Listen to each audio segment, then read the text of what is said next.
बच्चों, आज मैं आपको क्रिया की परिभाषा बता रही हूँ, डेफिनेशन ऑफ द वर्ब।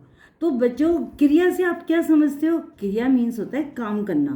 तो आज मैं डेफिनेशन बता रही हूँ, किसी काम के करने या होने को बताने वाले शब्द क्रिया कहलाते हैं। काम करना, जैसे मैं खाना खा रही हूँ, तुम रो रहे हो, वो सीता नाच रही है, ये सब हमारे क्या है, काम कर रहे हैं। और होना क्या है, जैसे बारिश हो रही है, सूरज निकल रहा है, ऑटोमेटिक जो नेचुरल काम हो रहे हैं, ऑटोमेटिक हो रहे हैं, वो होने में आते हैं। और जो हम खुद कर रहे हैं तो वो हमारे किस में आते हैं, करने में।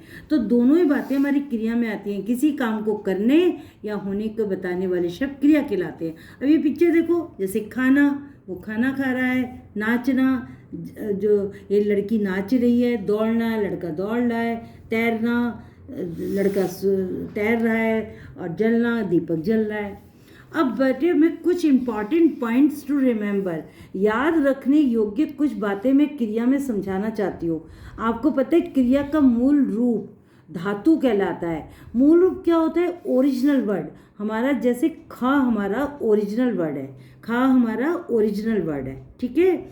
और अगर हम देखें ओरिजिनल वर्ड, खा, जल, दौड़, तैर, नाच, ये हमारे ओरिजिनल वर्ड है। लेकिन अगर हमने इसके अंदर सफिक्स और या फिर हमने प्रत्यय जोड़ दिया तो वो हमारा वर्ड एक नया वर्ड बन जाएगा।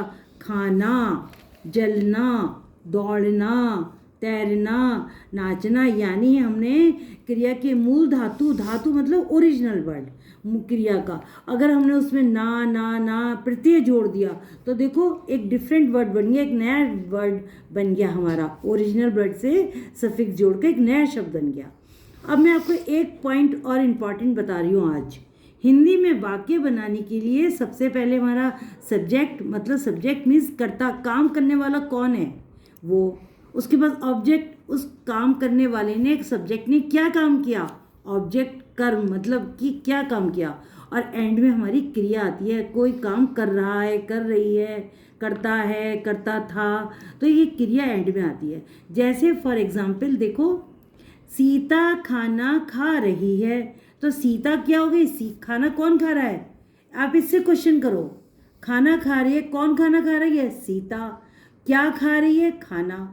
तो इसमें कर्ता तो हो गया, सब्जेक्ट तो हो गया सीता, और कर्म हो गया हमारा खाना। खाना खा रही है, कुछ कर्म कर रही है, कुछ काम कर रही है। और क्रिया हमारी, वर्ब हमारा एंड में आता है, जिसको हम अभी, ये हिंदी में आता है। अब मैं आपको एक चीज़ और बता रही हूँ, इसका डिफरेंस समझो।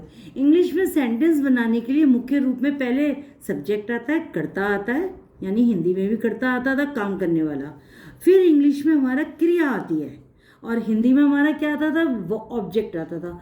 और इंग्लिश में हमारा ऑब्जेक्ट आता है, वर्ब, कर्म। For example, Ram is going to the market, तो राम कहाँ, कौन जा रहा है, राम जा रहा है, सब्जेक्ट हो गया। काम करने वाला कौन है, इज गोइंग, वर्ब, जा रहा है, इज गोइंग, वर्ब। और ऑब्जेक्ट हमारा इंग्लिश में बाद में आता है, लेकिन बेटा हिंदी में क्रिया हमेशा वाक्य के अंत में आती है। मैं ये बात इसलिए बता रही हूँ ताकि आप क्रिया आसानी से पहचान सको। मैं बाजार जा रहा हूँ, मैं तो हमारा सब्जेक्ट हो गया, कौन जा रहा है, मैं। कहाँ जा रहा है, बाजार, जा रहा हूँ। ये वर्ब हमारा हिंदी में हमेशा एंड में आता है। अभी मैं आपको और भी एग्जाम्पल्स और वाक्य क्रिया के भेद समझाऊंगी, तब आप ठीक से समझना। बच्चों, आप लोग मम्मी, अपनी मम्मी से बोलो कुछ कमेंट लिखो, अच्छे अच्छे कमेंट लिखो, सब्सक्राइब करो, लाइक करो। धन्यवाद।